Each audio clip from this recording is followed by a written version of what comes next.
Bom dia, boa tarde, boa noite, boa madrugada.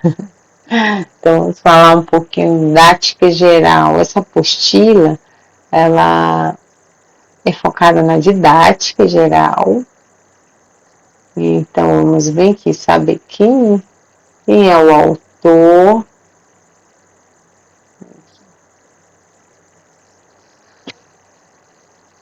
Pronto. Rosilene Horta Tavares, didática geral. É da editora de Belo Horizonte, a editora é da Universidade Federal de Minas Gerais.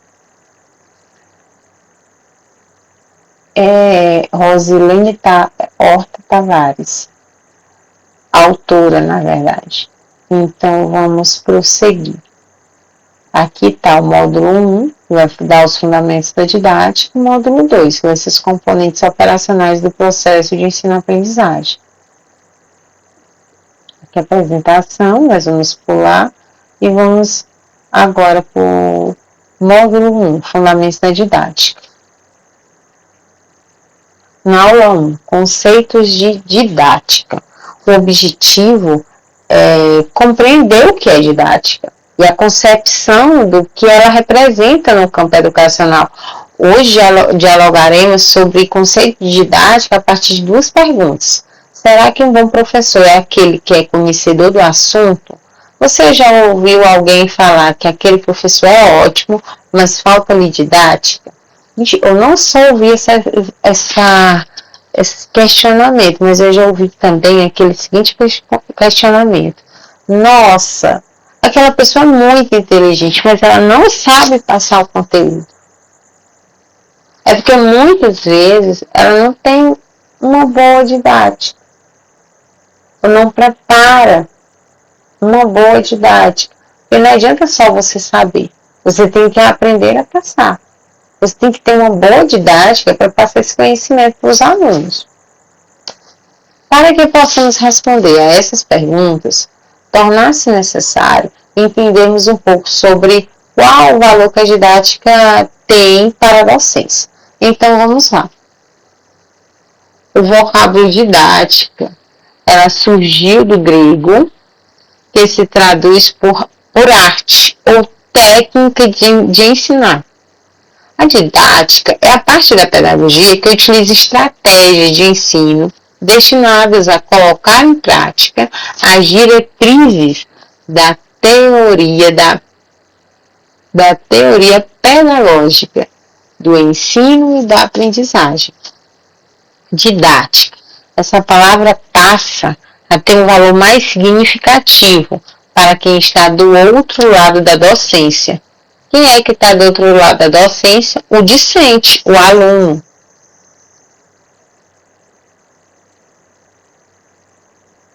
A didática, para desempenhar papel significativo na formação do educador, não poderá reduzir-se somente ao ensino de técnicas pelas quais se deseja desenvolver um processo de ensino-aprendizagem.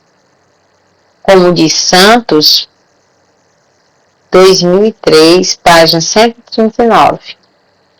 A didática passou de apêndice de orientações mecânicas e tecnológicas para um atual modo crítico de desenvolver uma prática educativa, forjadora de um projeto histórico que não se fará tão somente pelo educador, mas pelo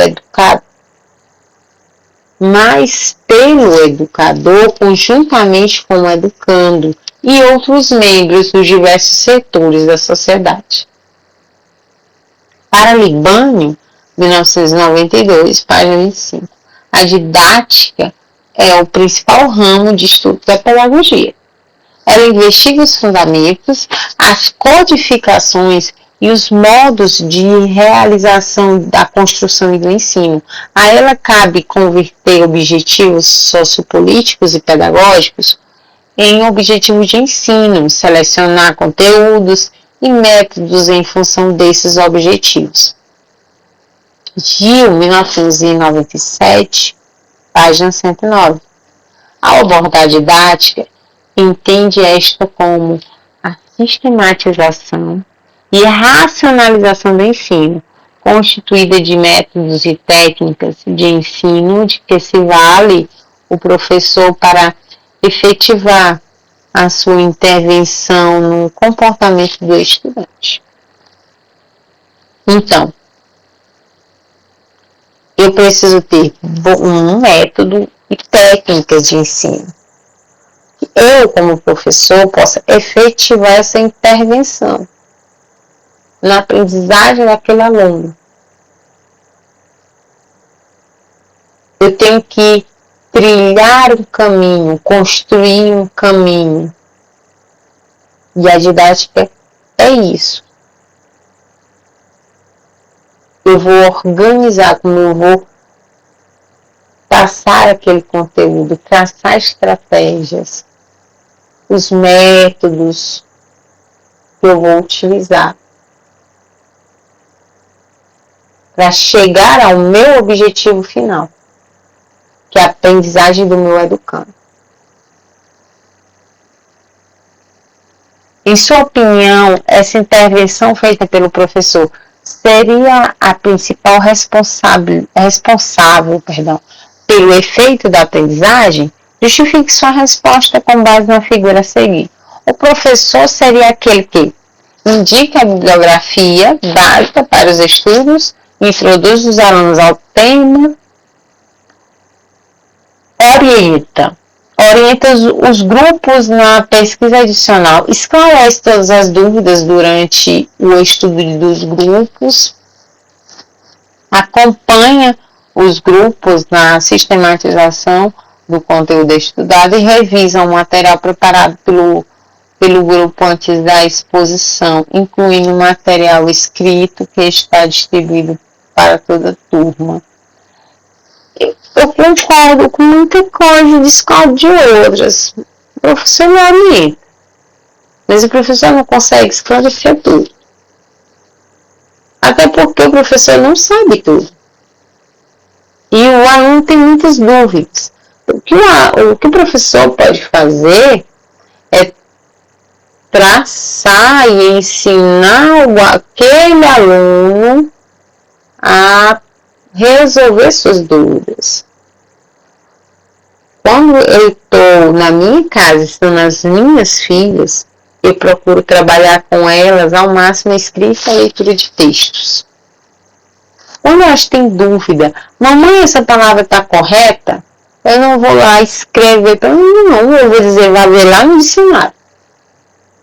Procure no dicionário. E ela vai procurar no dicionário, descobrir como é que se escreve a palavra. Daí ela vai sentir a curiosidade de ler o significado da palavra, os sinônimos da palavra e também aprender a utilizar o dicionário. E eu estou falando de uma criança de 8 anos a 10 anos. E nós encontramos na escola alunos com 15 anos que não sabem utilizar um dicionário. Então, é como diz naquele livro, tem um livro muito bom de um linguista chamado Marcos Bagno, o autor, né? O Marcos Bagno, leitura materna, língua materna. Então, ele fala nesse livro que ele pega uma citação de Pirrenot. O Pirrenot diz que a única maneira de você aprender a escrever é escrevendo e aprender a ler é lendo. E é isso que eu trago no dia a dia com as minhas filhas. Eu não tento tirar todas as dúvidas delas. Ao contrário, tento fazer com que elas aprendam a resolucionar suas dúvidas. Eu indico um livro para ela ler que possa ter uma direção para responder aquela dúvida que ela está tendo. Quando é pontuação, acentuação, indico a gramática para ela ler.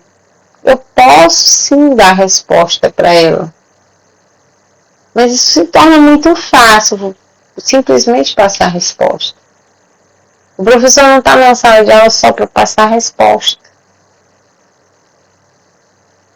Ele está lá para ensinar e para fazer com que o aluno procure resolucionar suas respostas.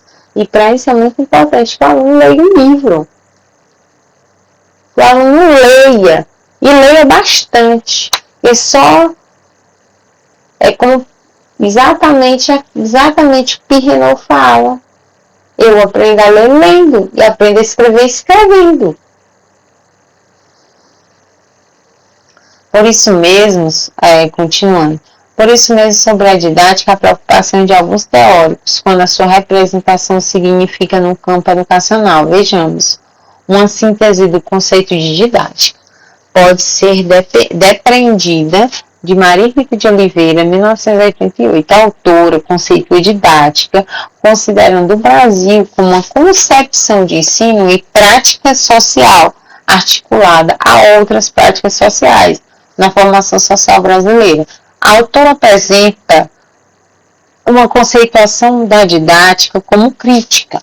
Nela há um compromisso com o ensino esse voltado para os interesses das classes populares, com a transformação das relações de opressão e dominação e com a democratização da escola pública, com o entendimento da sala de aula como espaço de progressão próprio do saber didático prático.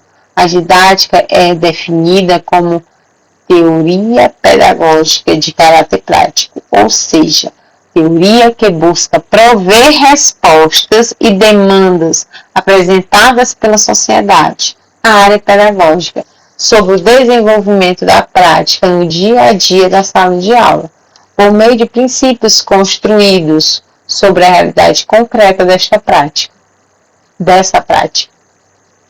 envolvendo um saber tecnológico que implique técnicas e regras sobre como ensinar. A didática, teoria pedagógica, estuda e ensina como transformar o saber escolar, ou seja, o processo de pedagogização do saber científico. Santos, 2003, complementa ainda que, ao se apresentar a didática como responsável pela investigação dos fundamentos, condições e modos de realização da instrução e do ensino, a mesma passa a ter caráter de ciência da educação e assume o lugar da própria pedagogia. Sobre uma boa didática, observe o que nos diz o gráfico 1 abaixo. Então, aqui tem um gráfico. E o que é que temos nesse gráfico? O aproveitamento acadêmico e a idade deste aproveitamento. Então, ele vai começar com 8 anos. Tem aqui. E o outro que ele vai finalizar até os 11. Do 8 anos aos 11. Aí, o aproveitamento do 8, 50%. 2 alunos com o mesmo aproveitamento e em cima de 50%, 100%. A gente percebe que essa linha preta, ela desce e a linha azul sobe. A linha preta é o aluno com professor de baixo desempenho. E a linha azul é quando o aluno está acompanhado com o professor de alto desempenho. Então, são 2 alunos com o mesmo aproveitamento. Ele está querendo dizer aqui que um aluno que tem um professor com alto desempenho vai ter uma evolução maior, quase 90%. Não, na verdade está dando 90%, né? E o aluno acompanhado do professor de baixo desempenho vai cair. De 50% vai cair para 37%. Isso tudo até os 11 anos.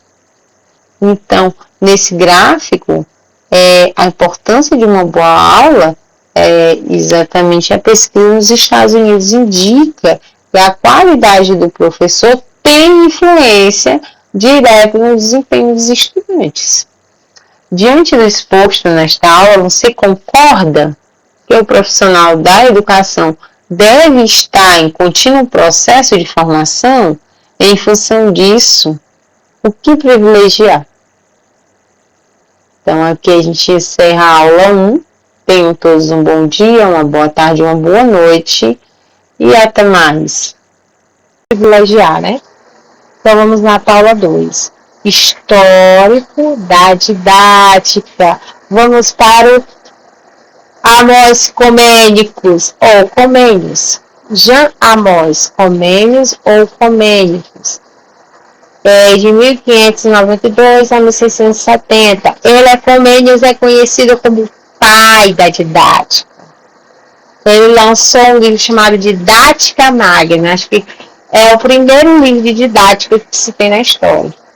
O objetivo é conhecer os procedimentos didáticos a partir do Tratado da Arte Universal de Ensinar Tudo a Todos, desenvolvido por J.A. Comênios.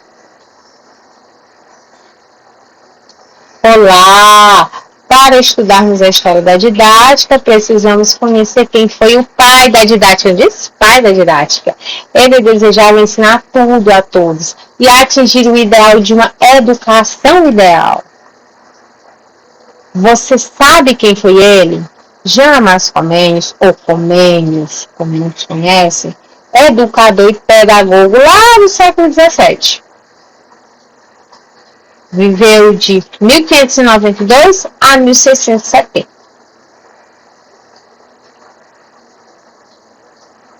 É por seu conta. Então, nós temos aqui o Comênio, aí vamos descrever um pouco desse Comênios, né? Comênios, Jean Amos Comênios ou Comênios, nasceu em Nizhny, Morávia, hoje República Tcheca. Superou o pessimismo antropológico.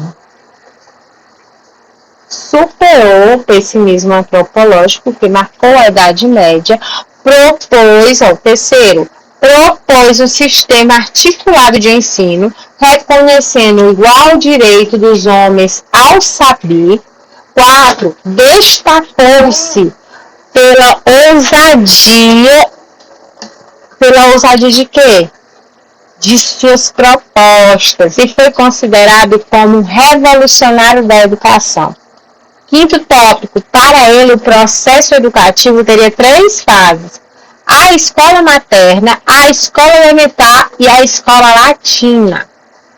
6º tópico, a escola materna cultivaria os sentidos e ensinaria a criança a falar. A escola elementar sugeria a língua materna, a memória, as ciências sociais e a aritmética. 8º tópico, a escola latina se destinaria ao estudo das ciências. E nós temos um 9º tópico, o último, mas não menos importante. Para estudos universitários, sugeriu trabalhos práticos e viagens à academia, só para os mais capazes. A gente verifica isso nas nossas universidades. Existem muitos encontros que nem todos participam, outros vão só participar, mas nem todos apresentam trabalhos. Esse é o foco. Então, quanto mais você pratica, mais você aprende. Tratado da Arte Universal, de ensinar tudo a todos.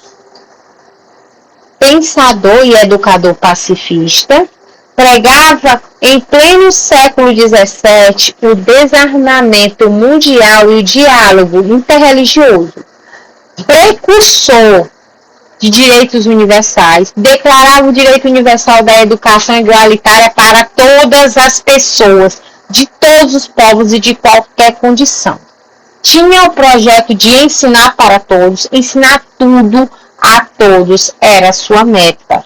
Sua vida foi atribulada de perseguições e fugas, sofrimentos e trabalho árduo. Morreu no exílio, na Holanda, depois de perder pátria, família e bens.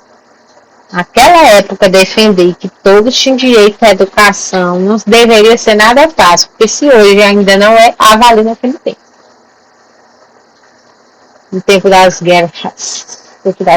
Então, diante da breve biografia de Comênios, analise nos quadros a seguir os desejos do pai da didática. Como contextualização, sugerimos que você leia a obra didática magna e, em seguida, faça uma reflexão sobre as práticas de docentes que você conhece ou com a sua prática, se já é professor, é claro, né? Primeiro, que todos os homens, jovens e velhos, ricos e pobres, fossem educados plenamente. Segundo, que todos os homens fossem educados integralmente para falar sabiamente sobre tudo ou qualquer um quando necessário.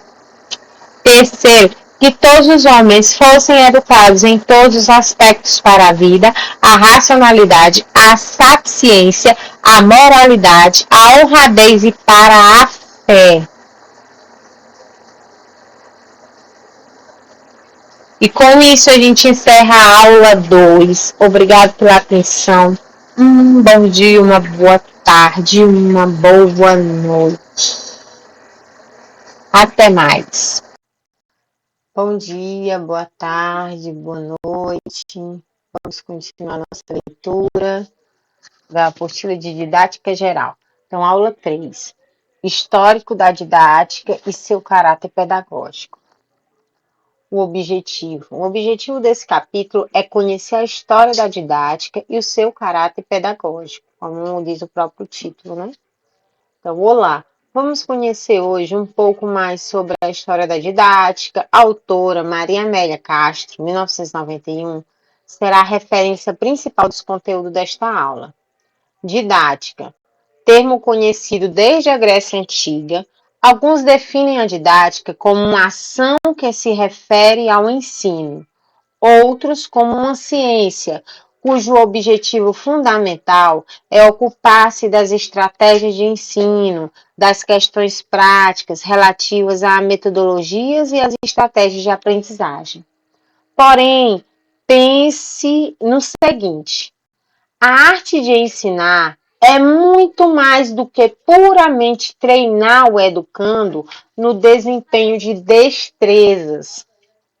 Paulo Freire. Mas o que é ensinar? Ensinar é dar orientação ou educação, a forma, transmitir conhecimentos. Então, ensinar é dar uma orientação, orientar o seu educando, orientar o discente, formar, transmitir conhecimentos.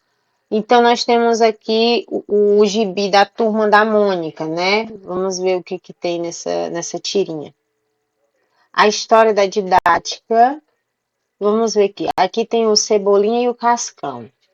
O Cascão se questionando e o Cebolinha dizendo: Cascão, ensinei o Floquinho a assobiar. Assobia, Floquinho! No segundo quadrinho. No terceiro, o Cascão tá lá se questionando, olhando pro Cebolinha.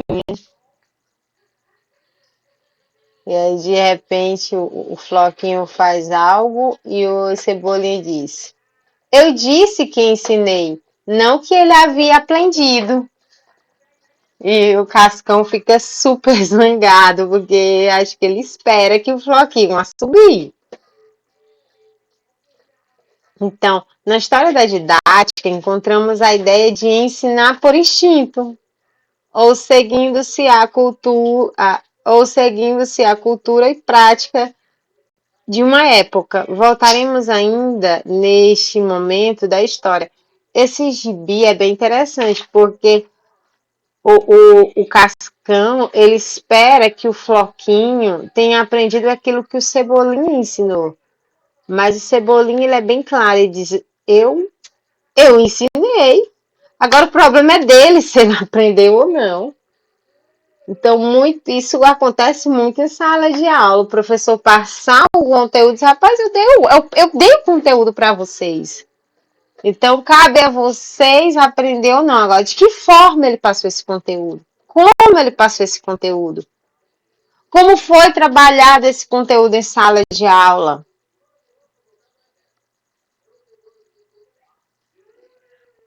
Portanto, podemos afirmar que o ensino se relaciona com a didática, ou que é seu objetivo, ou que é seu objetivo principal.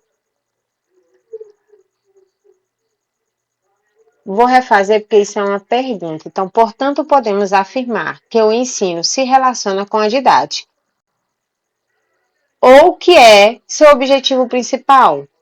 Então, a disciplina didática, como um campo de conhecimento, ela surgiu no século XVII e constituiu um marco revolucionário e doutrinário no campo da educação, com os seguintes educadores: Ratíquio,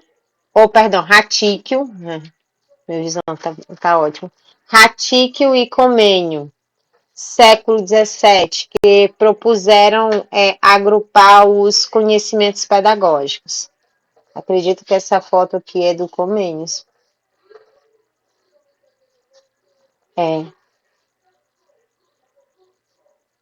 Jean Amos Comênios, mais conhecido também como o pai da didática. Então, temos também a obra de Russell, 1700, Russell, acho que é Russell, né? Russell, 1712-1778. Deu origem a um novo conceito de infância. Pestalozzi, 1746 a 1827. Dá dimensões sociais à problemática educacional. A metodologia da didática destina-se ao desenvolvimento do aluno. Herbert, 1776 a 1871. Defende a ideia da educação pela instrução. Os fundamentos de suas propostas foram criticados pelos percussores da Escola Nova. Surge na década de 1920 um movimento chamado Escola Nova. Intelectuais inspirados nas ideias políticas filosóficas de igualdade entre os homens e do direito de todos à educação, viam no sistema estatal de ensino público, livre e aberto, o único meio efetivo de combater as desigualdades sociais da nação. Então, o que é que prega a Escola Nova? Algumas características da Escola Nova aqui. A era do liberalismo, da industrialização e urbanização exigia novos rumos na educação. Descobertas feitas sobre a natureza da criança pela psicologia no final do século XIX sustentam uma atenção maior nos aspectos internos e subjetivos do processo didático.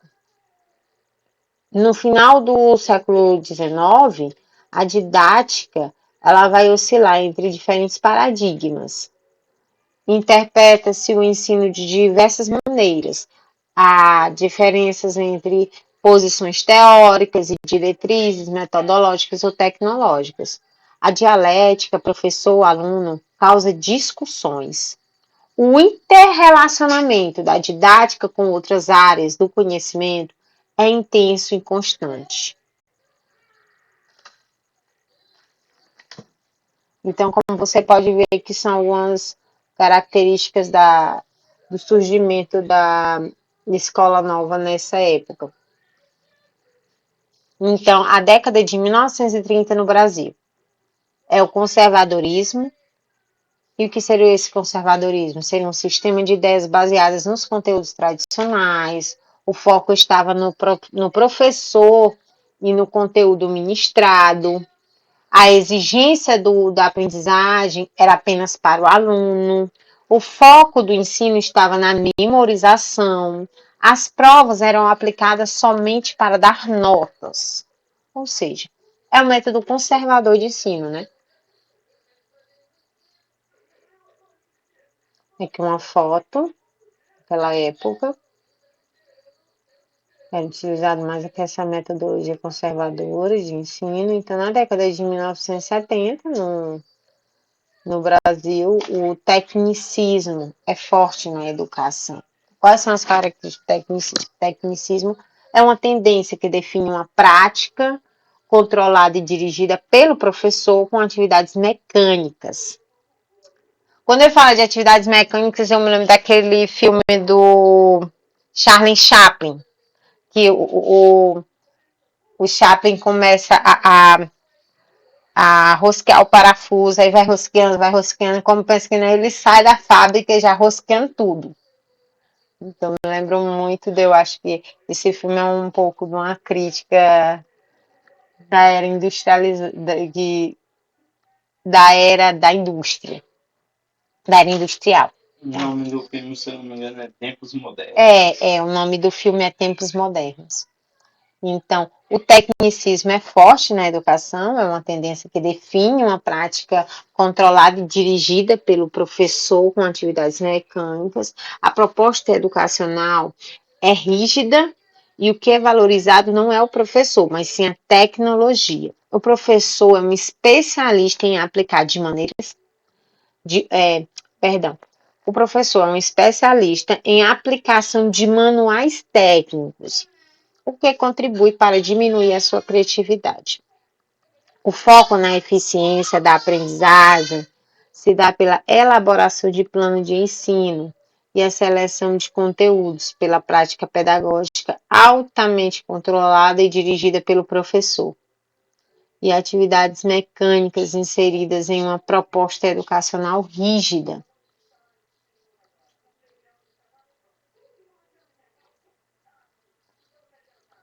Aqui tem uma foto. Qual a situação atual da didática? Afinal, será mesmo a didática apenas uma orientação para a prática, uma espécie de receituário do bom ensino? Esse é um dos mais discutidos problemas da disciplina. A didática se aproxima de outras teorias, em suas necessidades explicar as relações entre os eventos que estuda, pois a função da teoria é explicação. A didática ela deve conviver com essa dupla feição, teoria e prática. Teórica e prática.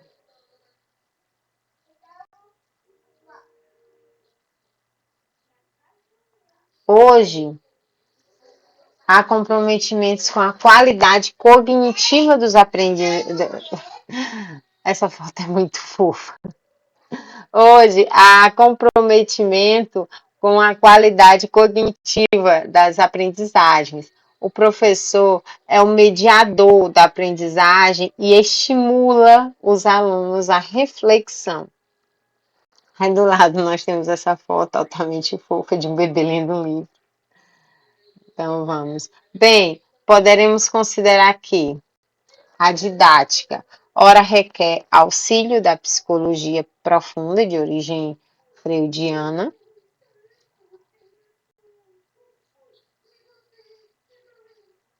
ora recorre às correntes neomarxistas.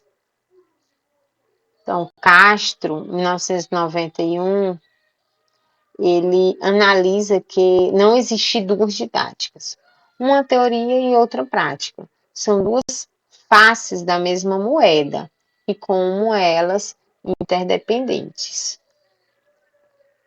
Didática. O conceito de didática é sintetizado por Castro, em 1991, como um ensino que implica desenvolvimento, melhoria e não se limita ao bom ensino do avanço cognitivo e intelectual, mas envolve igualmente progressos na efetividade, moralidade ou sociabilidade, por condição que são do desenvolvimento humano integral. Então, por condições que são do desenvolvimento humano integral.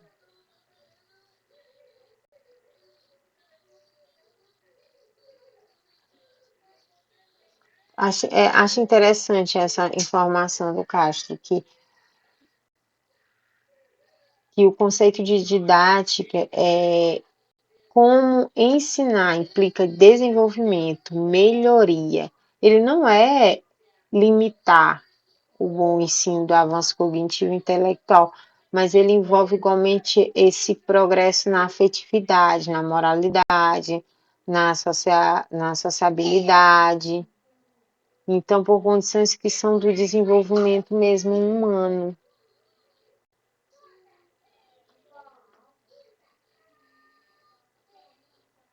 Então, aqui nós temos a aula 4. Aula 4, a gente vai finalizar e ficar por aqui, tá? Tenham todos um bom dia, uma boa tarde, uma boa noite em pé. Bom dia, boa tarde, boa noite. Vamos continuar nossa leitura do livro Didática Geral. E agora na aula 4, Histórico da Didática. As fases naturalistas, essencialistas, psicológica e experimental. Então, o objetivo aqui dessa aula 4 é conhecer os procedimentos didáticos a partir das fases naturalista, essencialista, psicológica e experimental. Então, olá, esta aula ela abordará a didática como base em 3 fases. Essas que eu já falei, né? Primeira, naturalista, essencialista. A segunda, a psicológica e experimental. O assunto será aqui desenvolvido utilizando-se os estudos de Maria Rita de Oliveira, 1988. Partindo de Comênios, em sua obra mais importante, Didática Magna, podemos organizar a didática nas seguintes fases. A primeira seria a fase naturalista essencialista, que ela procura definir os fins da educação e os conteúdos culturais a serem dominados pelos homens. Temos na segunda a fase psicológica, dá ênfase às questões metodológicas e tem seu início marcado pelos trabalhos de Pestalozzi. Na terceira, nós temos a fase experimental, que ela utiliza o método experimental e a discussão em torno das relações entre didática e a psicologia.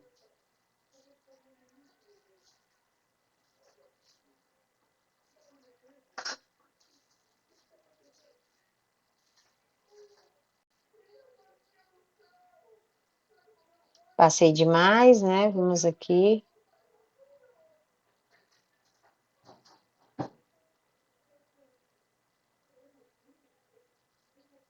Pronto. Por referir-se a uma prática pedagógica, não se restringindo às prescrições sobre regras de forma de ensinar. Então, vamos ver bem que se tem algum... Opa, passou demais, perdão. Então, nós temos aqui...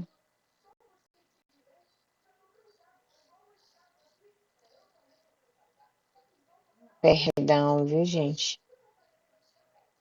Isso acontece. Então, assim, só mais um pouco. Primeiro, a fase naturalista essencialista, ela procura definir os fins da educação e os conteúdos culturais a serem dominados pelos homens. Na primeira, nós temos aqui no centro, mas como garantir o ensino de tudo a todos? É possível aprender sobre tudo? Aí, do meu lado esquerdo, nós temos a natureza como uma escola. Ela deverá o quê? Promover a aprendizagem de forma segura, fácil, agradável, sólida e rápida. E do outro lado, do ladinho direito, nós temos a natureza não é, em geral, sensível e mutável, aprendida pela experiência, mas a essência mesma das coisas. Então, a natureza ela não é, em geral, sensível e mutável, aprendida pelas experiências, mas a essência mesmas das coisas. Assim, na fase naturalista e essencialista, a metodologia ela vai se caracterizar-se por referir-se a toda uma prática pedagógica, não se restringindo às prescrições sobre regras e formas de ensinar. A didática tem como principais preocupações os problemas referentes aos fins da educação e aos conteúdos culturais a serem dominados pelos homens. Com base na fase naturalista essencialista, pode-se compreender que a tônica da proposta de Comênios é a coerência entre seu método único e os fins amplos da educação e da vida. Segundo, a fase psicológica dá ênfase às questões metodológicas e tem seu início marcado pelos trabalhos de Pestalozzi. Para Pestalozzi, as leis da educação e do ensino, elas fundamentam-se na observação psicológica.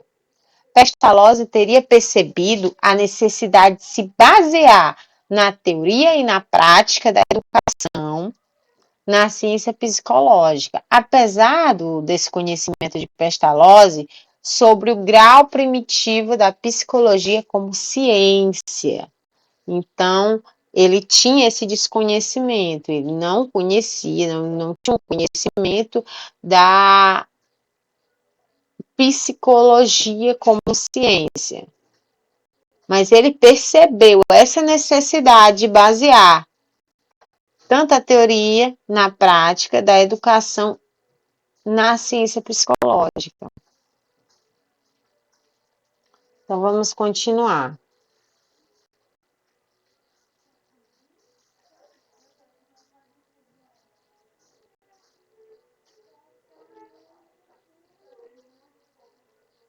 Passa sempre demais.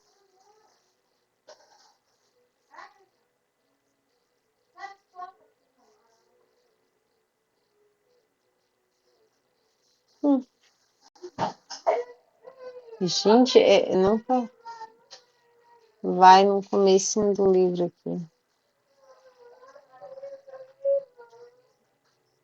Pronto. A educação fundamentada na psicologia aparecerá em Luke, Roosevelt e Herbert. Não sei se o nome dele é assim, Herbert ou Herbert. Então, Luke, 1932 a 1704. Tem seus pensamentos sobre a educação influenciados pelo sistema psicológico, que propõe, insistindo na importância de se conhecer o caráter da criança e analisar as características necessárias a um educador, prover uma aprendizagem atraente. Eu gostei da teoria dele. Então, o pensamento dele é a educação influenciada pelo sistema psicológico. Mas para isso você precisa conhecer o caráter da criança e analisar as características necessárias, né? A um educador, para prover uma educação mais atraente para aquela criança. Então, para Roosevelt, 1712 e 1778, tem como princípio central do método de ensino a não autoridade de uns sobre os outros em situações de aprendizagem. Então, a questão dele é a não autoridade. E para Herbert, 1776 a 1841, considerado o pai da psicologia, dá um passo decisivo para a delimitação da didática, ao mencionar instrução e ensino dentro de sua doutrina geral da educação. O processo educativo se baseia em seus objetivos e meios, na ética e na psicologia, respectivamente. Então, dentre os três estudiosos, Herbert dá um passo decisivo para a delimitação da didática, ao mencionar a instrução e ensino dentro de sua doutrina geral da educação. A doutrina herbartiana, ela apresenta caráter intelectualista e a instrução adquire importância central. O sentir e o querer são resultantes da representação de ideias. Bem, então analisemos. Pestalozzi dava ênfase a quê? Dava ênfase no ensino intuitivo. Herbert vai valorizar as ideias dos sujeitos. Então, os dois sistemas favorecem o mesmo resultado. O conhecimento de um mundo que se acredita passível de compreensão, tal como é na realidade.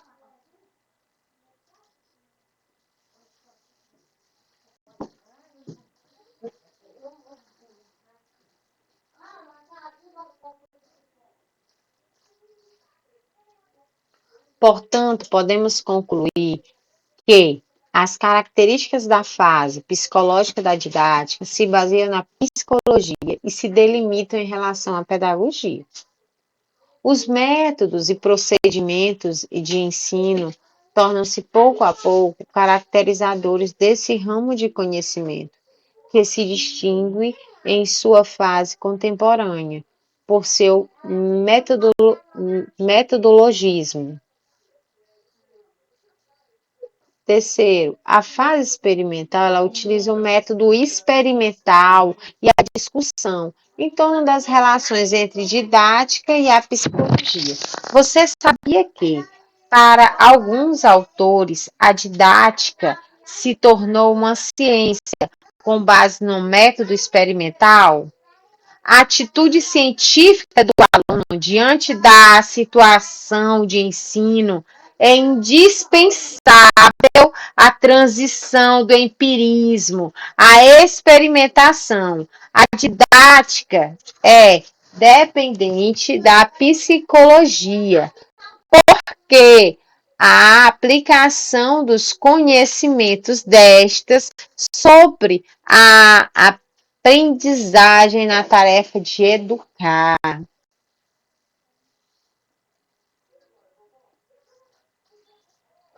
Então, ele está dizendo que a didática é dependente da psicologia, porque a aplicação dos conhecimentos desta sobre a aprendizagem na tarefa de educar. Então, a gente aplica a psicologia na didática, a dependência, né? Então, vamos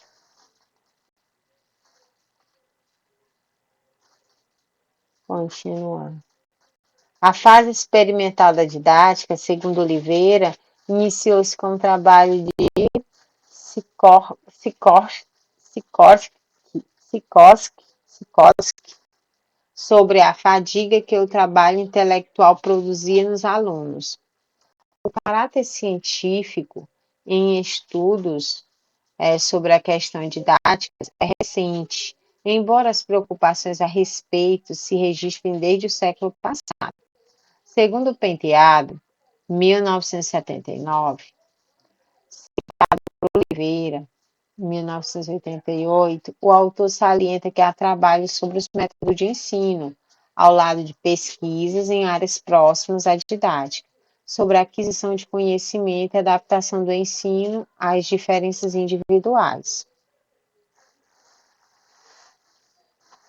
Para ilustrar, leia a tirinha 1. Aí nós temos aqui essa tirinha 1 aqui. Temos 3 quadros. O primeiro, aí vem uma jovem andando, né? Sou Lívia, professora, nova, e hoje inicio minha carreira nesta escola. Então, ela vem vindo pelo caminho, segurando o livro e chegando ao colégio, né, que ela vai ministrar aula. No segundo quadrinho, dentro de instantes, entrarei na classe, ensinando matemática a adoráveis criancinhas. Adoro ser professora. Detalhe, ela está iniciando. Então, tem essa visão mágica da sala de aula, que a gente percebe no terceiro quadrinho. E nada vai me fazer desejar outra coisa. Bom dia, classe! E os alunos, professora nova, vou jogar um aviãozinho nela. E o outro, não, espera, ela vê o sapo que coloquei na gaveta da mesa dela. Então, é o desafio da professora Lívia. Então, sobre os métodos de ensino, há que se preocupar com o comportamento dos professores e sua influência sobre os alunos, uma vez que há modelos teóricos a serem seguidos para o aprimoramento da prática pedagógica em sala de aula. Entretanto, o professor precisa estar estimulado para desenvolver estratégias didáticas diferenciadas próprias. Então, nessa tirinha a gente percebe que tem uma professora que está cheia de ideias, que veio, acredito que da universidade, onde tem muitas coisas que ela aprendeu e que ela quer passar para a prática, mas quando vê a sala de aula, a realidade da educação são vários alunos com vários tipos de comportamento e que muitas vezes é complicado e não é tão amistoso com o professor quando chega. Então, vamos lá para a tirinha 2. Apresenta os métodos ativos em oposição aos verbais e intuitivos, o que passam a constituir uma questão central. Então, vamos lá. Na tirinha 2, apresenta métodos ativos em oposição aos verbais e intuitivos. Tirinha 2. Queria aprender a falar inglês. Ai, o cara pensando. O menininho tá pensando de um lado. E o outro pega e diz assim: Do you speak English? Você fala inglês? E ele fica só, não tô entendendo nada. Então, por isso essa interrogaçãozinha no primeiro quadro, né? Porque ele pergunta se ele fala inglês e ele não sabe inglês, né? Então, no segundo quadrinho, então meu pai me matriculou na escola de inglês. Good morning, classe. Ou seja, bom dia, classe. Ela tá falando em inglês, né? Aí no terceiro quadrinho, hoje até já sei falar alguma coisa. E met English. A professora de inglês, eu odeio inglês, né? I met English. I had, desculpa, gente. Minha dicção no inglês também tá que nem a dele no primeiro quadrinho, tá muito boa, não. I had English. Aí a professora, eu odeio inglês, né? A tradução. E a professora, amanhã vamos ter lição de casa e prova, ok, classe? Então aqui ele começa a odiar o inglês. Ele começa já não gosta muito. Então, nesta situação didática, pode-se perceber que o método de ensino é lembrado por Piaget, 2005, conforme a análise de Oliveira, 1988, página 42, como uma evolução, para que os métodos receptivos e baseados no verbalismo da palavra ou da imagem devem ser substituídos pelos ativos, em que o aluno redescobre, reconstrói o conhecimento.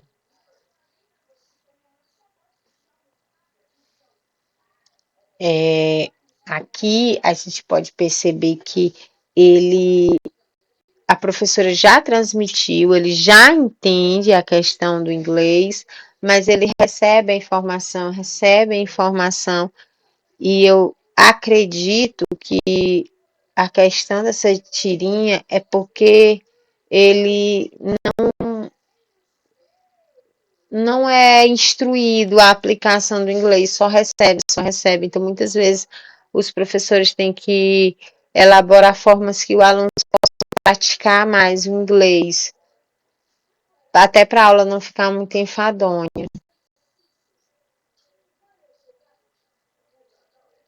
Então, uma das críticas, de acordo com esse quadro azul, é que devem ser que os métodos receptivos baseados no verbalismo da palavra ou da imagem devem ser substituídos pelos ativos, em que o aluno vai o quê? Redescobrir e reconstruir o conhecimento adquirido.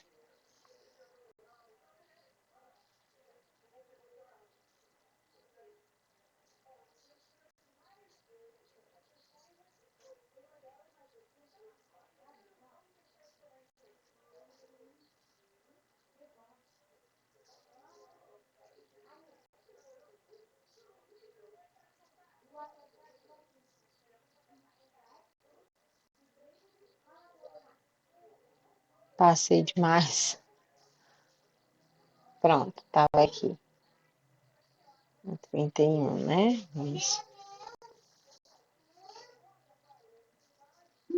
Então, a tirinha 3, ela vai apresentar a construção do conhecimento do aluno a partir da didática utilizada pela professora. Então, vamos ver como é que é a didática e como é que vai ser essa construção do conhecimento do aluno. No primeiro quadrinho, nós temos a professora com a régua e o aluno numa cadeira falando, né? A professora fala: Mutum, suponha que a Suzy, a Suzite, deu um chocolate, o Pedro 2 chocolates e eu 5. Quantos chocolates você terá? Aí o Mutum responde: nenhum. E no segundo quadro, a professora indignada: como nenhum? 5 mais 2 mais 1 dá 8. Você terá 8 chocolates, Mutum. Aí o Mutum fica imaginando comendo os chocolates. Por isso que ele respondeu nenhum.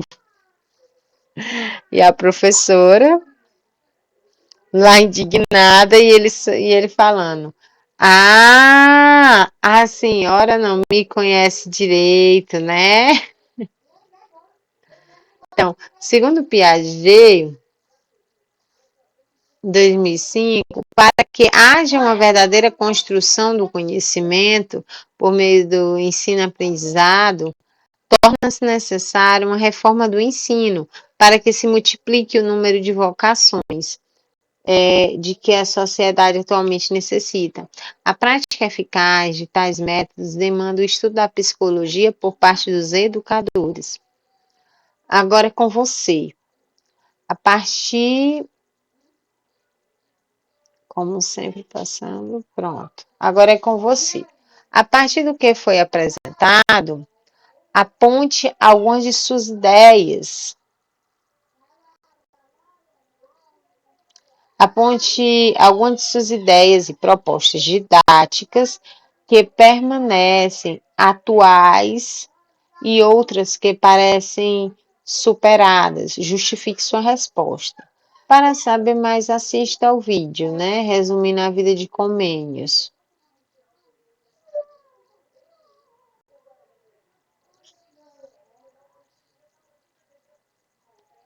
Então, por hoje é só. Tenha um bom dia, uma boa tarde, uma boa noite. Espero que essa aula tenha auxiliado vocês na melhor compreensão da didática.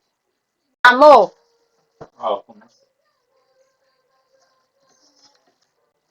Bom dia, vamos iniciar mais uma gravação.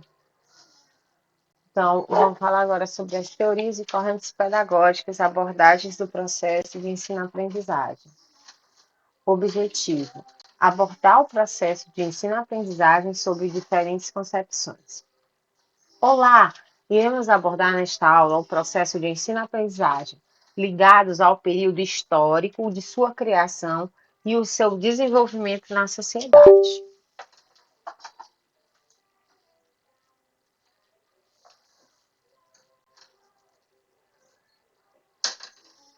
Então, a didática, tendo um papel importante no processo de transmissão do conhecimento, ela auxilia no processo de formação do professor e afeta diretamente a sua forma de ensinar, que exprime uma atividade pedagógica, e a outra, aprender, que envolve a realização de uma tarefa com êxito.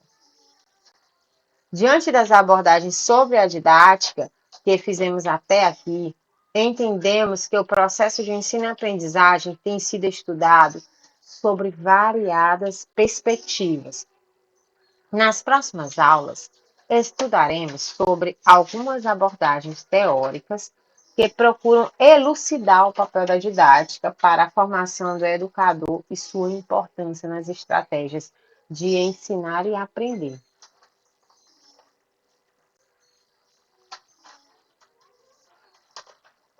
Então, vamos então analisar como ensinar exprime uma atividade pedagógica e aprender envolve, dentre outras possibilidades, a realização de uma tarefa com êxito. Santos, 2005, em seus estudos, classifica e agrupa as correntes teóricas pedagógicas. Segundo as teorias de Libânio, de 1982, Bodernave, de 1984, Saviani, de 1984, e Mizukami, de 1986, que descrevem e comparam os processos de ensino-aprendizagem, classificando-os e agrupando-os conforme seus pressupostos demonstrados na tabela 1, a seguir. Então, a tabela 1. Há algumas abordagens, né? Agora do processo de ensino e aprendizagem, que a gente vai ver nessa tabela. Na primeira, a gente está vendo aqui, está dividido entre autor, a tabela, e nomenclatura. Na primeira, nós temos Bordenave, né? Bordenave, 1984. As nomenclaturas são pedagogia de transmissão, pedagogia de moldagem e pedagogia de problematização. Então, esse autor ele vai salientar sobre as diferentes opções pedagógicas, segundo o fator educativo que elas mais valorizam. Então, uma vai valorizar mais a transmissão, outra vai valorizar mais a moldagem, a forma, e a outra a problematização, né? Problema. Então, vamos lá agora para outro autor, Libânio, de 1982. Quais são suas nomenclaturas? Pedagogia liberal em suas versões. A conservadora, a renovada a renovada progressista, a renovada não diretiva, a pedagogia progressista em suas versões libertadora, libertária de conteúdos. Então, vamos lá. Na liberal, nós temos 3, que é a conservadora, renovada progressista e a renovada não diretiva. E lá na pedagogia progressista, nós temos a libertadora, libertária de conteúdos. Libânio vai utilizar como crítica a posição que as teorias adotam em relação às finalidades sociais da escola. O outro autor é o Saviani, muito conhecido, Saviani, né? Então vamos lá para o Saviani. As teorias do Saviani, inicialmente, é a não crítica. A teoria não crítica, vamos ter pedagogia tradicional, tem a pedagogia nova, a pedagogia tecnicista. Temos as teorias crítico-reprodutivas, o sistema de ensino enquanto aparelho ideológico, a escola enquanto aparelho ideológico do Estado e a escola dualista. Já o Saviani, em 1984, ele vai tomar como critério de classificação a criticidade da teoria em relação à sociedade e o grau de percepção da teoria dos determinantes sociais. O outro autor vai ser o Mizukami, 1986. Nele consta as abordagens tradicional, abordagens comportamentalista, abordagem humanista, abordagem cognitiva e a sociocultural.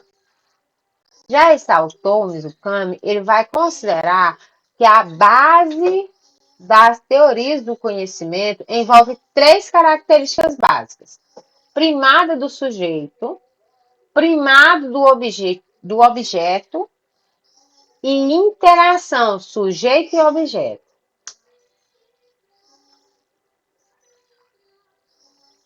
A fonte é Santos, 2005. A tabela 2 apresenta os componentes do processo de ensino-aprendizagem dos autores, com exceção Saviani, que não esclarece todos os seus componentes em estudo. Tabela 2. Componentes do processo de ensino e aprendizagem, analisados por alguns autores. Lá no Mizukami, nós temos o homem, nós temos o mundo. Vamos falar na lista, né? Na linha. Mizukami, nós temos o homem. Bordenave, nós temos as consequências individuais. E Libani não esclarece. Depois de Mizukami, nós vamos ter o mundo. Em Bordenave, ele não vai esclarecer. E Libani também não. Lá no Mizukami, nós vamos ter a sociedade cultural. Bordenave, nós vamos ter as consequências sociais. E Libani não vai esclarecer aqui também. Mizukami, nós vamos ter o conhecimento. Bordenave não esclarece essa parte. E Libani, conteúdo de ensino. Mizukami, nós vamos ter educação. Bordenave não esclarece e nem o Libani. Lá em Mizukami, nós vamos ter educação. Bordenave não vai esclarecer e nem o Libani. Também tem conhecimentos. Bordenave não esclarece, mas o Libani é conteúdo de ensino. Perdão, ele esclareceu. A educação, Bordenave não esclarece e nem o Libani. Aí lá na escola, Bordenave não vai esclarecer também essa parte, mas o Libani vai esclarecer papel da escola e manifestação na prática escolar. Mizukami vai ter também o ensino e aprendizagem, Bordenave vai ter a situação de ensino e aprendizagem. E o Libani são os pressupostos da aprendizagem. Em Mizukami, nós vamos ter o professor e o aluno. Bordenave não vai esclarecer. E em Libani, nós vamos ter relacionamento do aluno e professor. Em Mizukami, nós vamos ter a metodologia. Em Bordenave, a gente tem o incentivo para a motivação. E no Libani, metodologia também. Então, como vocês perceberam, o Mizukami esclarece todos os centros, os assuntos dele. Bordenave, algumas fica incógnita e o Libani também. Vamos continuar.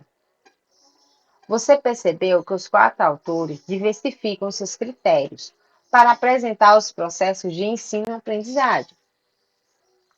Entretanto, para os autores, o processo educacional é um fato essencial para a assimilação da informação pelo aluno, que não é só um mero recebedor de conteúdos, mas um construtor de seu conhecimento por meio de competências e habilidades desenvolvidas na e pela escola. O educador, como sujeito da história, da educação, torna o sujeito ativo. Então, esse sujeito ativo, ele vai interagir com o aluno, construindo aparatos de ensino como fonte inovadora na busca pelo conhecimento. para você refletir. Você concorda que a didática precisa assumir um papel significativo na formação continuada do educador? Tentaremos também responder a esse questionamento nas próximas aulas, dialogando com as teorias e correntes pedagógicas de cada autor referente aos processos de ensino-aprendizagens. Então, até lá!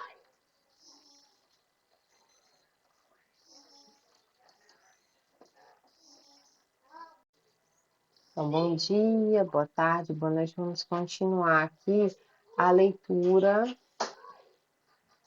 que a gente estava fazendo sobre didática, mas agora com foco nas teorias e correntes pedagógicas, abordagens do processo ensino-aprendizagem nas perspectivas de José Carlos Libânio e João Bordenave. Vamos lá, o objetivo é abordar o processo de ensino-aprendizagem com base nos pressupostos de tendências pedagógicas. Então, vamos iniciar aqui com o livro Olá! Neste primeiro momento de nossa aula, abordaremos as pedagogias liberais e suas versões e as pedagogias progressistas, segundo José Carlos Libânio, 1992. Pedagogias liberais e suas versões. Tendência liberal conservadora.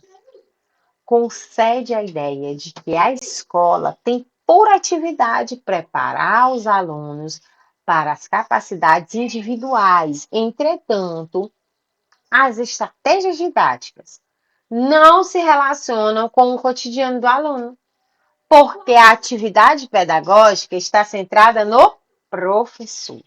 Então, essa é a tendência liberal conservadora. Já na tendência liberal renovada progressivista, lá na progressivista, nós vamos ter o quê? O aluno aprende fazendo. A escola valoriza os experimentos, a pesquisa, a descoberta, o estudo do meio natural e social, levando em conta o quê? Os interesses e a autoaprendizagem, sendo o ambiente apenas um meio estimulador. Então, o meio vai estimular aquele aluno. Aqui nós estamos na tendência liberal renovada progressivista. Na tendência liberal renovada não diretiva, o papel da escola está onde? Na formação de atitudes do aluno. Aprender é modificar suas próprias percepções.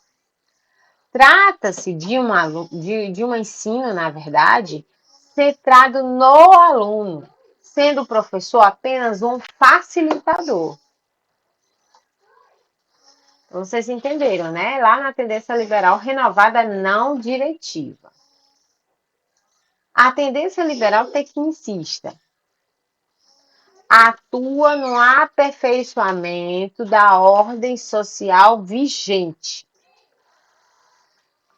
Aperfeiçoar a ordem que está naquele momento, que está vigente naquele momento. O interesse da escola é produzir aqui indivíduos competentes para o quê? Para o mercado de trabalho.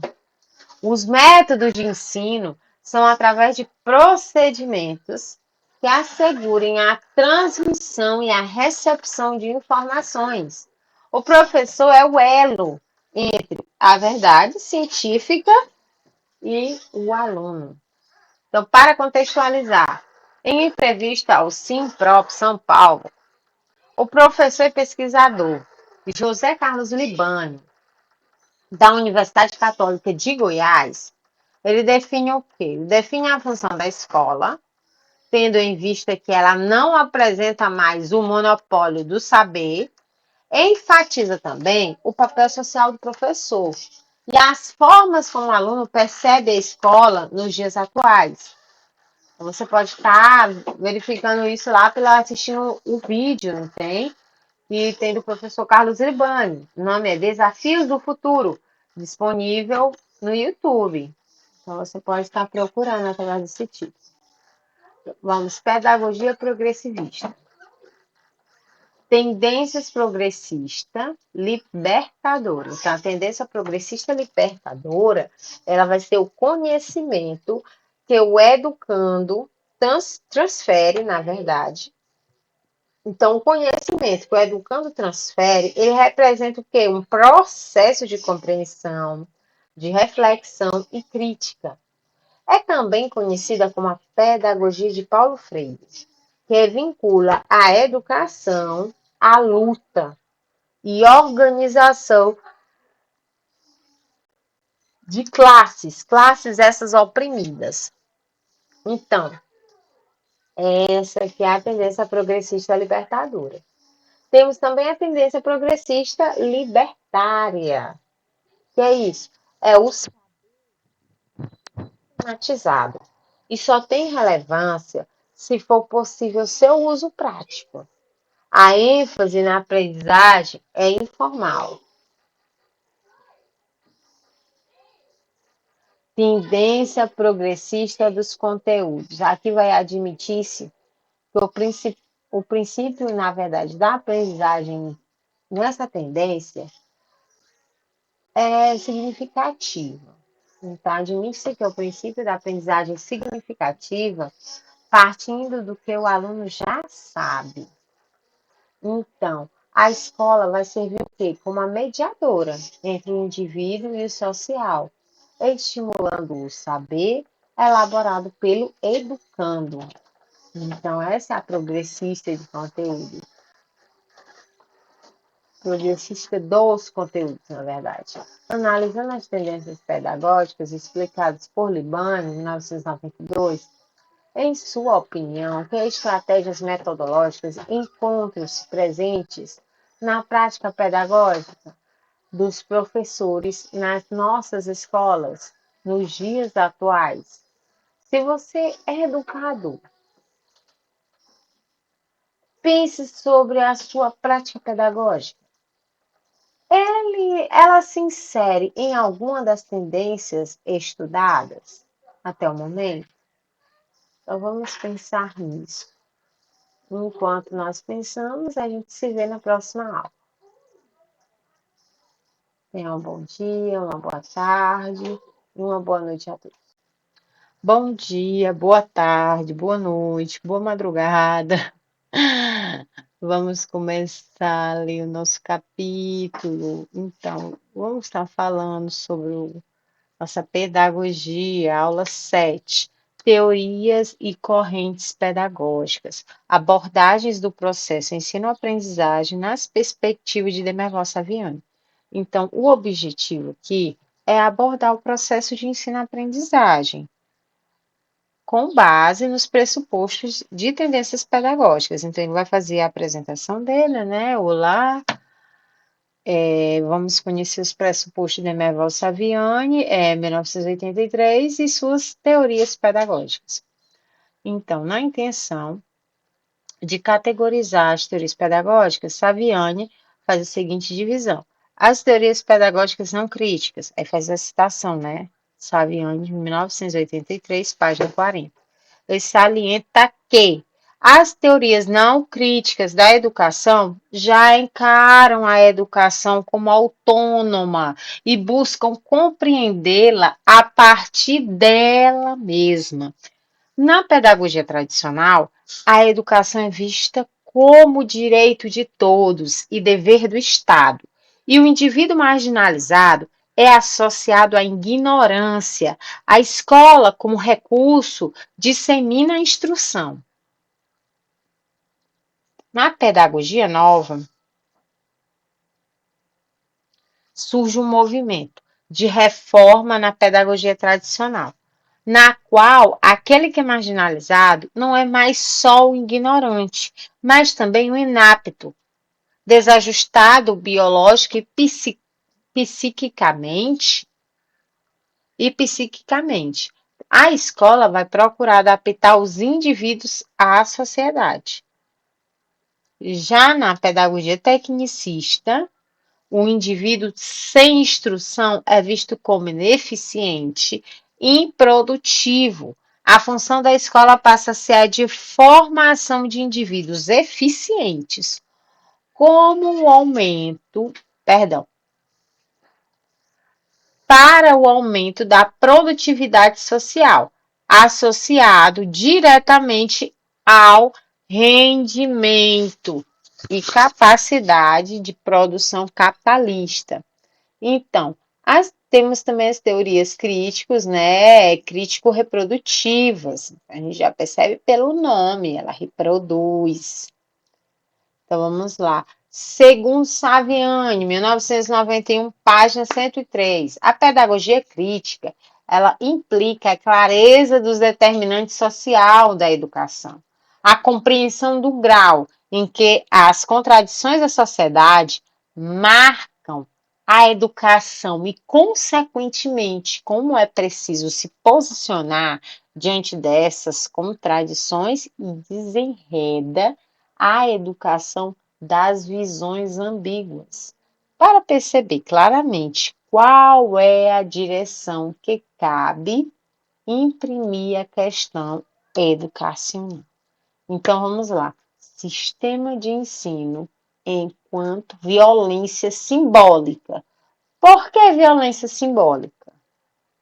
Vamos lá. Sistema de ensino enquanto violência simbólica. Pergunta, né? Por que violência simbólica? Nós temos aqui uma imagem, né? Interessante de alguém andando de bicicleta.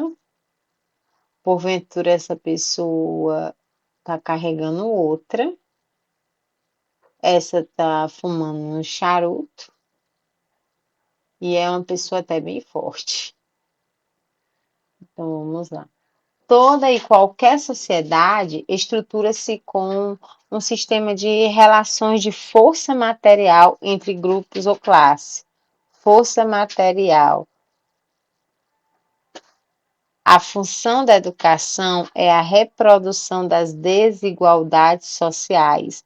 De acordo com essa teoria, marginalizados, aqueles de pouca instrução, são os grupos ou classes dominados, marginalizados socialmente, porque não possuem força material, capital econômico, e marginalizados culturalmente, porque não possuem a força simbólica, o capital cultural. Então, nós temos aqui o capital econômico e o capital cultural. Quem é que possui capital cultural? Marginalizado socialmente, porque não possuem força material. Então, eles vão ser marginalizados na sociedade, porque eles não vão ter o dinheiro, não vão ter por exemplo, a costureira não vai ter a máquina de costurar, mas ela vai saber costurar, mas ela não tem a máquina. O soldador de peças vai saber soldar, porém não tem a máquina de solda. Então, é a força de trabalho. Ele tem, mas ele não tem aquele capital econômico. E o marginalizados culturalmente, porque não possuem força simbólica, que é o capital cultural. Quando fala de cultura, não possui a força simbólica, força cultural. Eu acredito exatamente que é o aprendizado, que é o não saber algo, porque a gente percebeu nas duas escolas aqui comentadas, tem que ver as duas escolas. Tanto a nova como a tecnicista, aquele que é marginalizado não é mais só o ignorante, mas também inapto. E aí, na outra pedagogia, que é a tecnicista, continua com a mesma ideia, só que o indivíduo sem instrução é visto como ineficiente e improdutivo. Então, acredito que quando ele fala de sem capital cultural, eu acredito que é sem o conhecimento do trabalho. Continuando, escola enquanto aparelho ideológico do Estado. Os aparelhos ideológicos do Estado, eles reproduzem as relações de exploração capitalista. Então, o indivíduo trabalha, enquanto aquele que tem, por exemplo, aquele vai ganhar mais, por exemplo, a pessoa tem a fábrica com as máquinas de costura. Então, ele vai ter mais dinheiro do que aquelas costureiras. As costureiras vão ganhar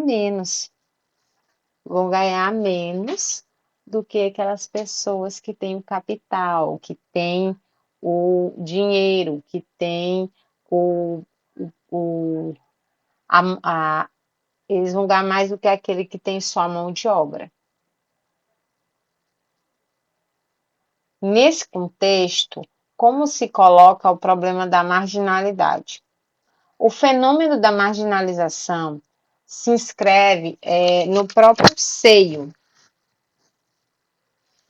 Próprio seio, como assim? No próprio seio das relações.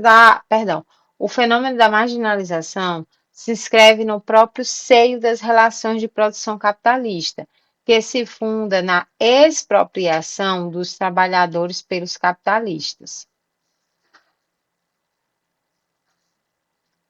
Marginalizado refere-se, pois, à classe trabalhadora. Então, novamente, neste contexto, como se coloca o problema da marginalidade, o fenômeno da marginalização, ele vai se inscrever no próprio seio das relações de produções capitalistas, que se funda na expropriação dos trabalhadores pelos capitalistas.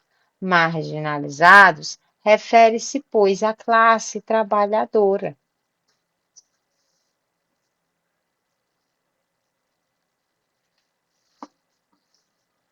A escola dualista. A escola é dividida em duas redes, as quais correspondem à divisão da sociedade capitalista em duas classes fundamentais, a burguesia e o proletariado. É a divisão da sociedade em classes antagônicas, que explica os mecanismos de seus funcionamentos, suas causas e seus efeitos. Então, lá, nós temos aqui duas classes antagonistas, a burguesia e o proletariado. A escola qualifica diferentemente o trabalho intelectual e o trabalho manual. Ela qualifica o trabalho intelectual e desqualifica o trabalho manual, sujeitando o proletariado à ideologia burguesa. Sujeitando quem? O proletariado, à ideologia da burguesia, sobre um disfarce pequeno burguês. Assim, pode-se concluir que a escola é, ao mesmo tempo, um fator de marginalização relativamente à cultura burguesa, assim como em relação à cultura proletária. E aqui a gente tem a imagem de duas crianças, né? Em piniquinho.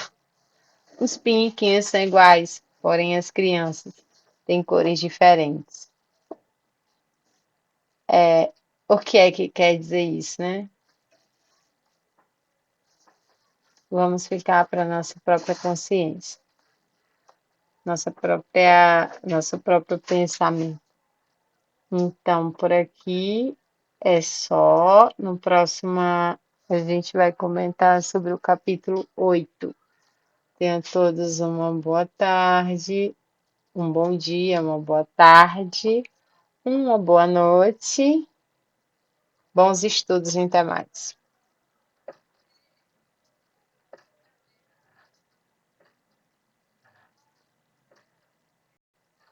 Bom dia, boa tarde, boa noite. Vamos continuar, né, um pouco da leitura do capítulo 8, Teorias e Correntes Pedagógicas. Agora nas abordagens do processo de ensino-aprendizagem nas perspectivas de Maria Mizukami. O que é que a Maria Mizukami vai nos ensinar? Vamos lá, como é que é a teoria dela? O objetivo aqui é abordar o processo de ensino-aprendizagem com base nos pressupostos de tendências pedagógicas. Então, olá, Maria Mizukami, 1985, ela vai encerrar temporariamente as nossas discussões acerca das teorias e correntes pedagógicas. A autora enfatiza que a escola é agente transformador da educação formal, por meio de suas atividades socioeducativas. O fenômeno educativo, por Mizukami, é humano, histórico e dimensional, entendido por nós como um fenômeno em constante construção do conhecimento de competências e de habilidades. Deixa eu verificar, tá gravando.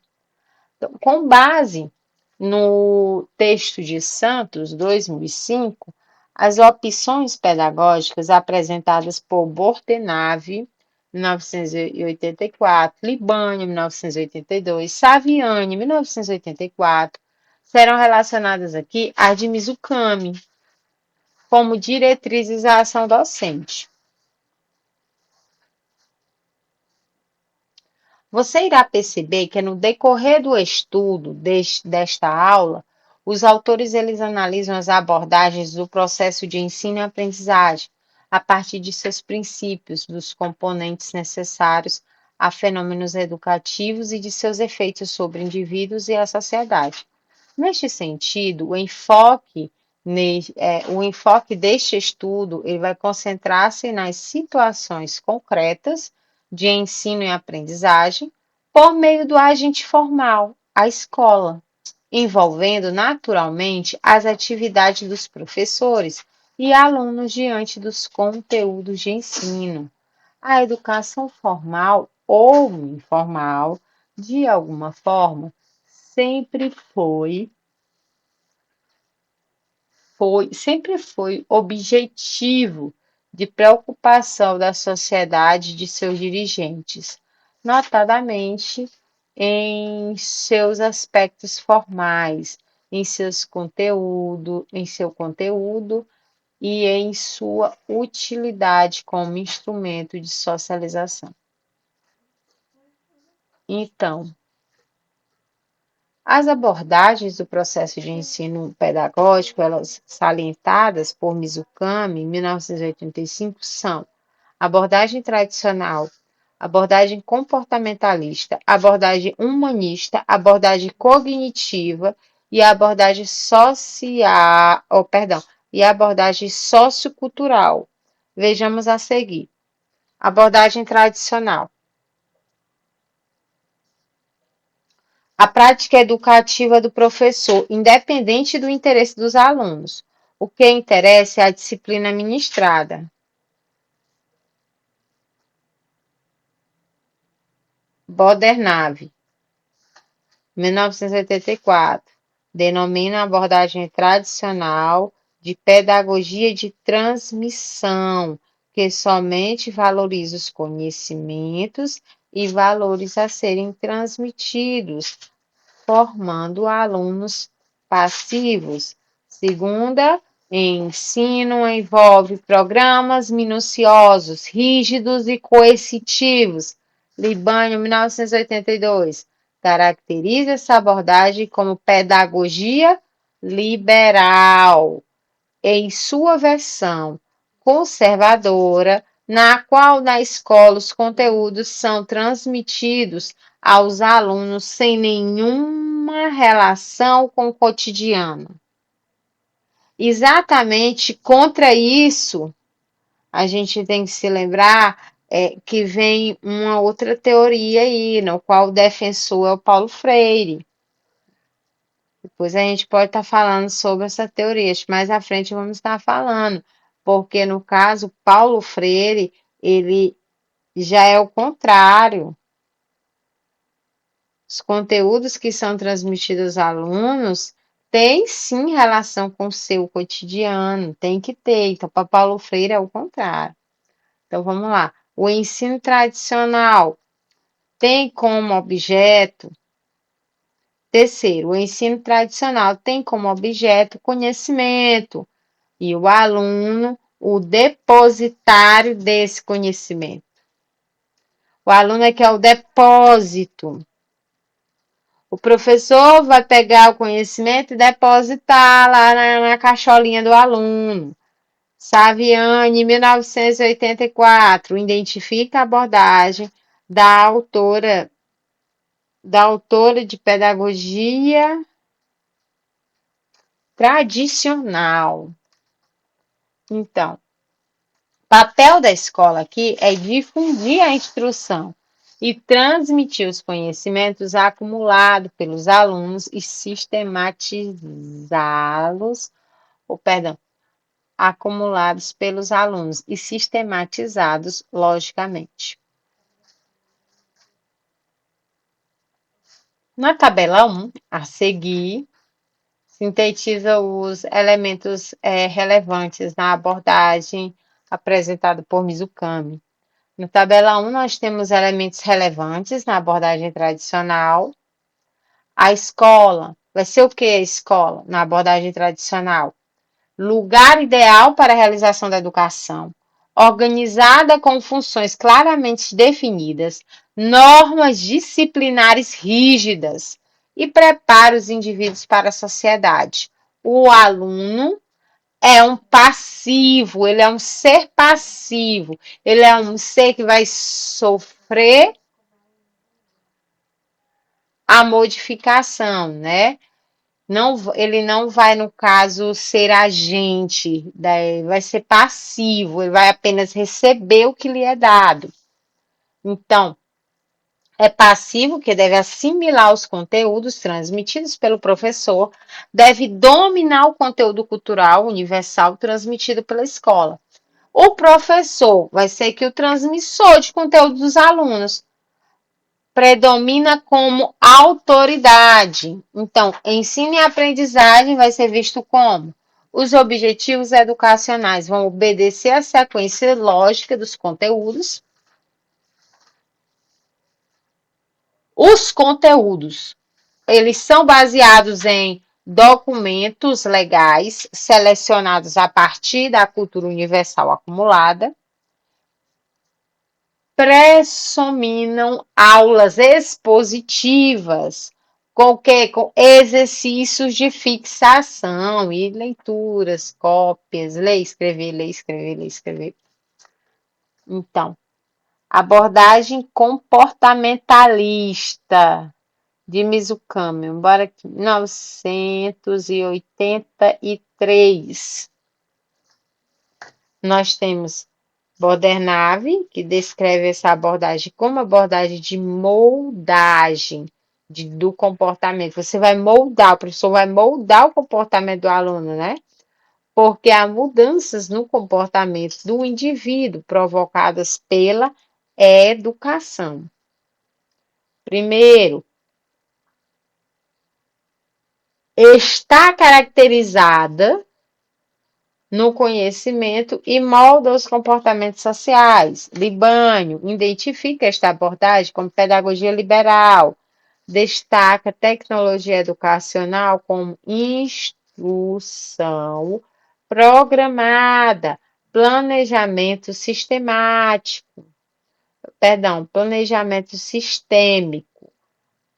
operacionalização de objetos.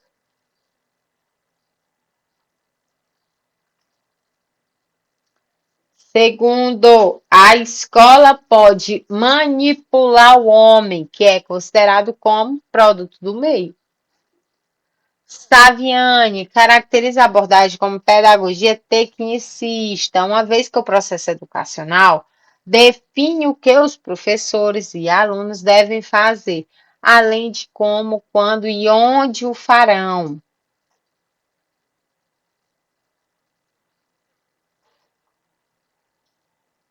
Tabela 2. A seguir, sintetiza os elementos relevantes na abordagem apresentada por Mizukami, 1985. Tabela 2. Elementos relevantes na abordagem comportamentalista. A escola, a agência educacional, ela vai um modelo empresarial aplicado à escola. Então, novamente, a escola aqui como relevante na abordagem, perdão, elementos relevantes na abordagem comportamentalista. Então, como é a escola nessa abordagem capitalista? A escola vai ser o quê? Uma agência educacional, modelo empresarial aplicado à escola. Divisão entre planejamento, quem planeja, e execução, quem executa. No limite, a sociedade poderia existir sem escola. Uso da teleeducação, ensino à distância. A gente tem um exemplo dessa teleeducação. Os Telecursos 2000, que sempre passava pela TV, que formavam cursos à distância, de várias áreas. Então, tínhamos o Telecurso 2000, ainda me lembro quando eu ia para a escola, bem novinha, ainda passava na TV e era... E eu gostava de ver também. Eu tomava café assistindo. O aluno é um elemento para quem o material é preparado. O aluno é eficiente e produtivo, é o que lida cientificamente com os problemas da realidade. O professor é o educador que seleciona, organiza e aplica. Ele vai o que? Selecionar, organizar e aplicar. Um conjunto de meios que garantam a eficiência e a eficácia do ensino.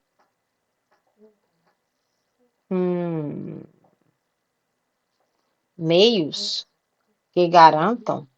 Será que seria didática? Vamos lá. Ensino e aprendizagem. Os objetivos educacionais são operalizados e categorizados a partir a partir de classificações. Ai, nessa hora meu note está descarregando, que perigo. Então, ensino e aprendizagem.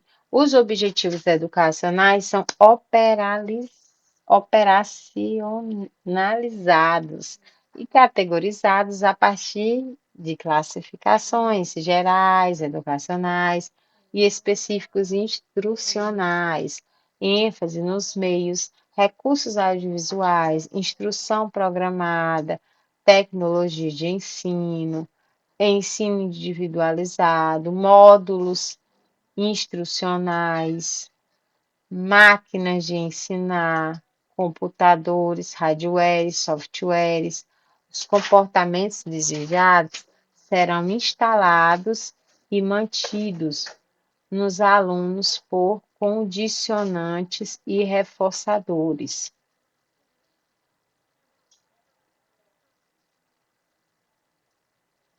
Então, abordagem humanista, segundo Mizukami, 1985. Nós temos aqui enfoque de caráter interacionista no sujeito, objeto. O ensino ele é centrado no aluno. Temos aqui Bordenave, 1984. Aproxima-se desta abordagem, denominando-a de pedagogia da problematização. Uma vez que o professor facilita a identificação do problema e propõe alternativa de solução.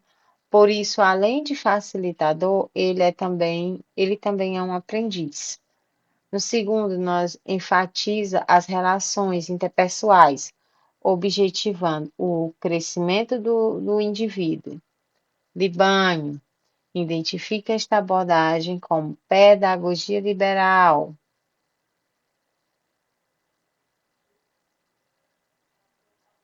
Pedagogia liberal,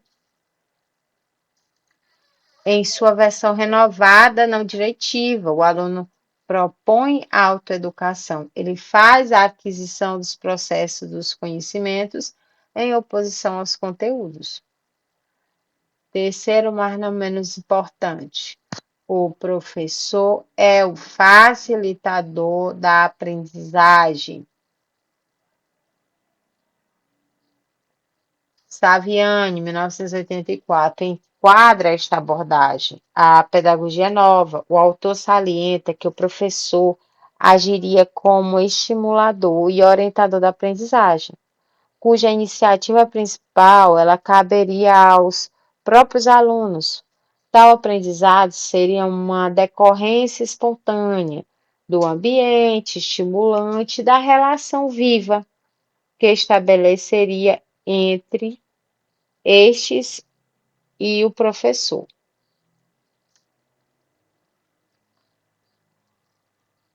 Tabela 3. Sintetiza os elementos relevantes na abordagem humanista. Aí na tabela 3 nós temos o quê? Como esses elementos na abordagem humanista? A escola é uma escola proclamada para todos, ela é democrática, afrouxada das normas disciplinares, deve oferecer o quê? Condição ao desenvolvimento e autonomia do aluno. O aluno, um ser ativo, ele não vai ser passivo. Centro do processo de ensino e aprendizagem, aluno criativo que aprendeu a aprender, aluno participativo, o professor é o facilitador da aprendizagem.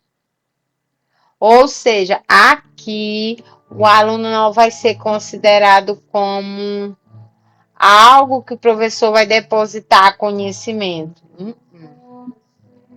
Ele é o centro, sim, do processo de ensino e aprendizagem.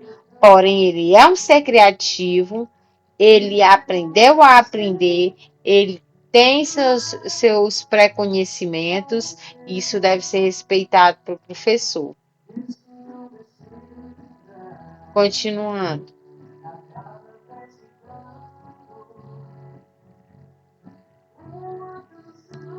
Ensino e aprendizagem. Os objetivos educacionais, eles obedecem ao desenvolvimento psicológico do aluno. Os conteúdos programativos são selecionados a partir dos interesses dos alunos.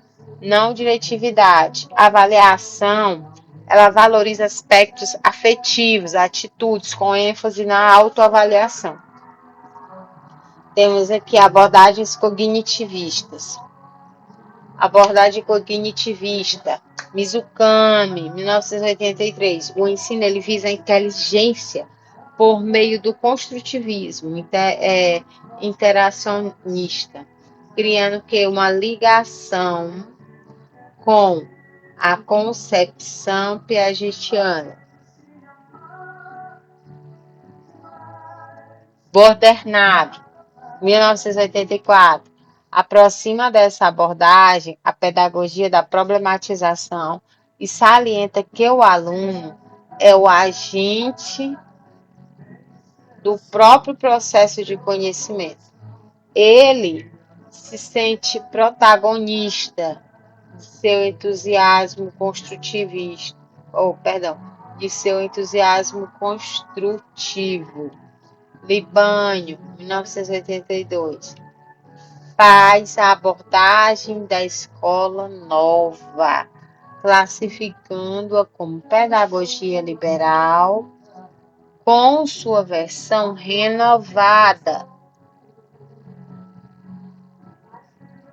progressista, porque a ideia de aprender fazendo está sempre presente. Então, aqui para a Libânia, é aprender fazendo. Saviani,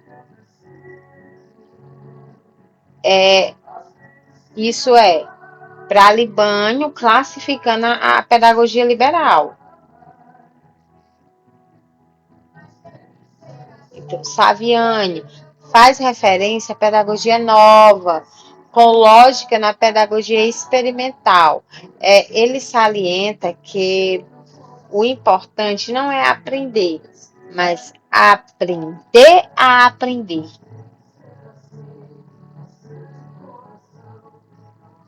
Aqui nós temos uma tabela explicando sobre a abordagem cognitivista e os elementos relevantes a ela.